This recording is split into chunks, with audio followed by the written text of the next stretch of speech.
News 24 తెలుగుకు స్వాగతం. ఇప్పుడు వార్తల్లోని ముఖ్యాంశాలు ఇప్పుడు చూద్దాం. తెలంగాణ రాష్ట్రంలో తెలుగుదేశం పార్టీకి పూర్వ వైభవం రానుందని టీడీపీ మాజీ మహిళా అధ్యక్షురాలు షకీలారెడ్డి ధీమా వ్యక్తం చేశారు. పార్టీ వైభవం కోసం ప్రణాళికలు సిద్ధం చేస్తున్నట్లు ఈ సందర్భంగా ఆమె తెలియజేశారు. తెలుగుదేశం పార్టీ 43వ ఆవిర్భావ దినోత్సవం పురస్కరించుకుని టీడీపీ కార్యాలయంలో అధినేత తెలుగువారి ఆరాధ్య నాయకుడు ఎన్టీఆర్కు నివాళులు అర్పించారు. ఆంధ్రప్రదేశ్ రాష్ట్రంలో టీడీపీ చారిత్రక విజయం సాధించిన చంద్రబాబు నాయుడు తనదైన శైలిలో రాష్ట్రాన్ని అభివృద్ధి పదంలో నడిపిస్తున్నారని కొనియాడారు. కష్టపడాలి, ప్రజా సమస్యల మీద పోరాడాలి, ప్రజల కోసం ఏ రకమైన కష్టం వచ్చినా కూడా మనం ముందు ఉండాలనే ఉద్దేశంతో ఈరోజు వెళ్తున్నాం. 43వ ఆవిర్భావ దినోత్సవం రోజు ఈరోజు ప్రతి ఒక్కరూ మేము ముందుగానే ఆలోచించుకుంటే ప్రతి ఒక్కరు ఈరోజు తెలంగాణలో తెలుగుదేశం పార్టీ విజయం అనేది చాలా చారిత్రాత్మకమని అందరు చెప్తున్నారు. ఎందుకంటే ఈరోజు బీఆర్ఎస్ ప్రభుత్వం ఫెయిల్యూర్ అయింది కాబట్టి రోజు కాంగ్రెస్ ప్రభుత్వం అనుకున్న రీతిలో ప్రజల గుండెల్లో మన్నలు పొందలేకపోయింది కాబట్టి, అభివృద్ధి చేయలేకపోయింది కాబట్టి, ఇది గతంలో కూడా తెలంగాణ రాష్ట్రం అనేది ఈరోజు ఇంత ఎత్తుకు ఎదిగింది, అభివృద్ధి చెందిందంటే ఆ చంద్రబాబు నాయుడు గారి వాళ్ళ నాయకత్వం వల్ల. కాబట్టి ఈరోజు చంద్రబాబు గారి నాయకత్వం ఇక్కడ కూడా చాలా అవసరం అని చెప్పేసి ప్రతి ఒక్కరూ ఆయన్ని పిలుస్తూనే ఉన్నారు. మేమందరం ఆలోచిస్తున్నాం. ఇలాంటి పరిస్థితుల్లో ఈరోజు ఇంత అభివృద్ధి చెంది ఈరోజు రాష్ట్రానికి ఇంత ఆదాయం వస్తుందంటే ముందు చూపుతో విజనరీ లీడరు చంద్రబాబు నాయుడు గారు ఎన్నో ఆలోచన చేసి ఒక హైటెక్ సిటీ కట్టడంతో ఈరోజు 15 లక్షల నుంచి 20 లక్షల మందికి ఖచ్చితంగా ఉద్యోగాలు ఉపాధి వచ్చింది. డైరెక్టర్ ఇండైరెక్ట్ ఉద్యోగాలు కానీ ఉపాధి కానీ వాళ్ళ కుటుంబాలకి సపోర్ట్ కానీ ఈరోజు ఆ హైటెక్ సిటీ మూలంగా రావడంతో ఈరోజు ప్రపంచంలో ఉన్న ఐటీ కంపెనీస్ అన్ని ఈరోజు మాదాపూర్ అనేది, ఎందుకంటే గతంలో హైదరాబాద్ సికింద్రాబాద్ అనేది 2 నగరాలు అంటే 3వ నగరం సృష్టికర్త ఎవరంటే చంద్రబాబు నాయుడు గారు, సైబరాబాద్ అనేది. సో హైదరాబాద్ సికింద్రాబాద్ కాకుండా సైబరాబాద్ అనే నగరం సృష్టికర్త ఆయన. కాబట్టి ఈరోజు సైబరాబాద్లో ఉన్న ప్రతి ఒక్కరూ డైరెక్ట్లీ ఇండైరెక్ట్లీ లబ్ధి పొందిన వాళ్ళందరూ ఈరోజు చంద్రబాబు నాయుడు గారికి వాళ్ళ గుండెల్లో స్థానం ఇచ్చి ఈరోజు చంద్రబాబు నాయుడు మూలంగా ఇంతమంది మేము ఉన్నాం.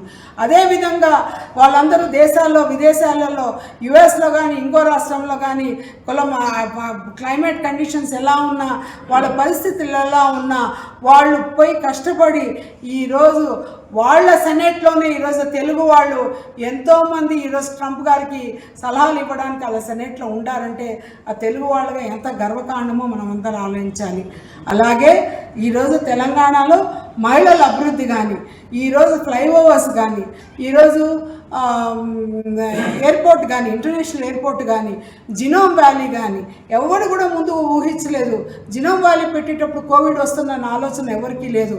అటువంటిది కోవిడ్ వచ్చినప్పుడు ఆ రోజు కోట్లున్నా కూడా కానీ ఒక ఇంజక్షన్ దొరకకుండా, ఒక ట్యాబ్లెట్ పిట్టలు రాలిపోతుంటే ఈరోజు జినోమ్ వ్యాలీలోనే మెడిసిన్ తయారు చేసి కొన్ని లక్షల మందిని కాపాడింది. అంటే ముందు చూపుతూ ఉన్నారు కాబట్టి.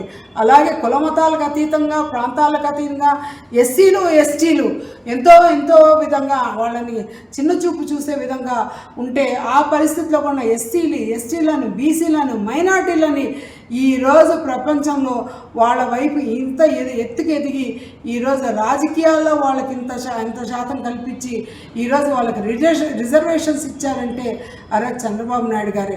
ఎందుకంటే పటేల్ పట్టువారి వ్యవస్థను రద్దు చేసింది ఎన్టీ రామారావు గారు అయితే ఈరోజు ఎస్సీలు, ఎస్టీలు, బీసీలు, మైనార్టీలు ఎవరన్నా కూడా కానీ రాజకీయ అరంగేట్రం చేసింది చంద్రబాబు నాయుడు గారి హయాం మూలంగానే.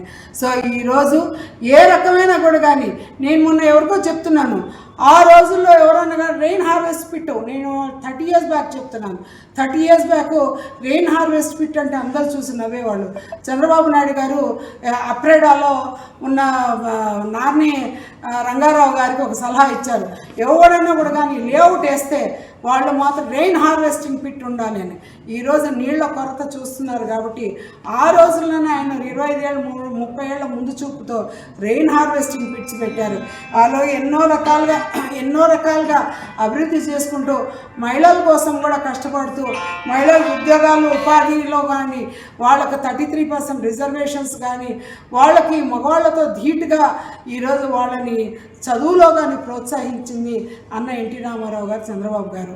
ఈరోజు మహిళలు ముందుంటే ఆ ఇల్లు సుఖంగా ఉంటుంది, ఆ మహిళ చదువుకుంటే ఆ ఇల్లు బాగుంటుందని, ఆ ఇల్లు బాగుంటే ఆ ప్రాంతం బాగుంటుంది, ఆ ప్రాంతం బాగుంటే ఆ రాష్ట్రం బాగుంటుందని చిన్న మెర్క్యూరీ లాంటి ఆలోచనలతో ఆయన ఇంత ముందు మహిళలందరినీ ఈరోజు ప్రోత్సహించి పైకి తీసుకొచ్చారు.